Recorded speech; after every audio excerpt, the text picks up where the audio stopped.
साक्षात् परम ब्रह्म तस्मै से गुरुवे नमः। आज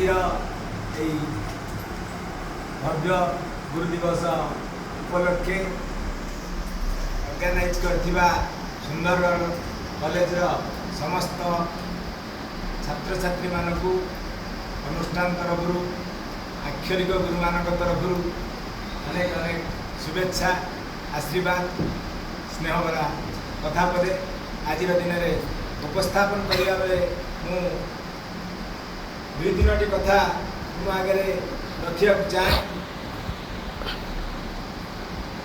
जन्म परठारू कुआ कुआ शब्दरू मशाणी पर्यंत मनुष्य जीवन यात्रा संपूर्ण असफल से बिना गुरुरे पानी ठारू पवन ठारू वायु अग्नि ठारू प्रत्येक क्षेत्र में आम ज्ञान अर्जन करने सौभाग्य पाऊ आ प्रत्येक परिस्थिति रे ताको आम गुरु हिसाब रे ग्रहण करी आगु को जीवा मनुष्यर एक मानविकता मूल्यबोध बोली विचार को नवा कथा।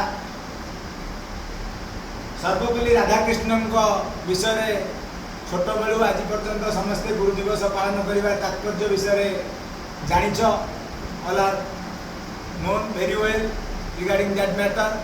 मु से दिग को उपस्थापन करवा कहवा चाहूना जेहेतु तुम छोट पिला नुहे जीवनी आदर्श सी जड़े कि दार्शनिक थिले सारा विश्व में जो प्रगाढ़ ज्ञान प्रगाढ़ देश प्रेम थिला जन्मदिन को आम गुरु दिवस रूप में पालन करुचे से आम निजको गर्वित अनुभव करिया कथा। तेणु गुरु जे खाली पाठ पढ़ेले हमें से कथा भी नुहे। तेणु सबु क्षेत्र में गुरुर आवश्यकता अच्छी जीवन प्रत्येक मुहूर्त प्रत्येक स्तर में गोटे गोटे गुरुर आवश्यकता पड़े। फ्रस्ट्रेशन आसूची पिला मन को से फ्रस्ट्रेशन दूर करने पिला विभिन्न प्रकार सहयोग आवश्यकता पड़ता है तापी भी गुरुर आवश्यक पड़े। जे जोग शिखौची से गुरु, जे गीत शिखौची से गुरु, जे नाच शिखौची से गुरु, जे बही पढ़ाऊँ से गुरु, जे अक्षर शिखेला सी गुरु, जीवन सारा गुरु। गुरु को किभली भाव में ग्रहण करिवो से कथा निर्भर करे शिष्य उपरे। शिष्य किभली भाव में गुरु को ग्रहण करिवो ता निर्भर करे ता उपरे लदी दिया जाए ना मते तू मोर आने भल पा।